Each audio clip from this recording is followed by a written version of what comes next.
हमें नाव तथा धारा संबंधी प्रश्न दिया हुआ है। प्रश्न हमारे पास है, शांत जल में एक नाव की चाल 9/1/3 किलोमीटर प्रति घंटे है। 9/1/3 ये आपकी किसकी चाल दे रखी है? नाव की चाल।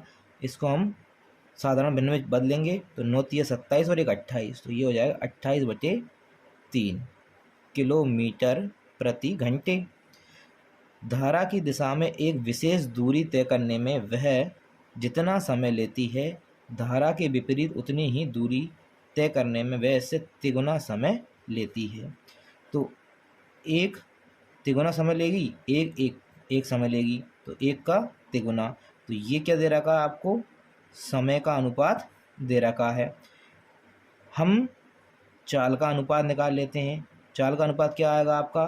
तो ये हो जाएगा आपका 1/3। फिर बोला है धारा का वेग कितना है, और आपको नाव का वेग दे रखा है। तो नाव का वेग जब हमको चाल दे रखी हो तो किस प्रकार करते हैं हम? दोनों को जोड़ के 2 का भाग दे देते हैं। तो 3 और 1 4/2। हमने भाग दिए, कितना आ गया? 2। और 2 का मान आपको दे रखा है 28/3। 2 से हमने 28 को काट दिया, कितना आ गया? ये आ गया आपको 14/3। फिर आपसे क्या बोला है? धारा का वेग कितना? धारा का वेग कितना होगा? हम 3 में से 1 घटा के और 2 का भाग दे देंगे। 3 में से 1 का कितने? 2। 2 में 2 का भाग दिया, कितना आ गया? ये आपके पास आ गया 1। और 1 का मान आपके पास ये निकल के आया, क्योंकि हमने इससे काटा तो कितना है? 1। 1 का मान आपको कितना देखा है? 14/3।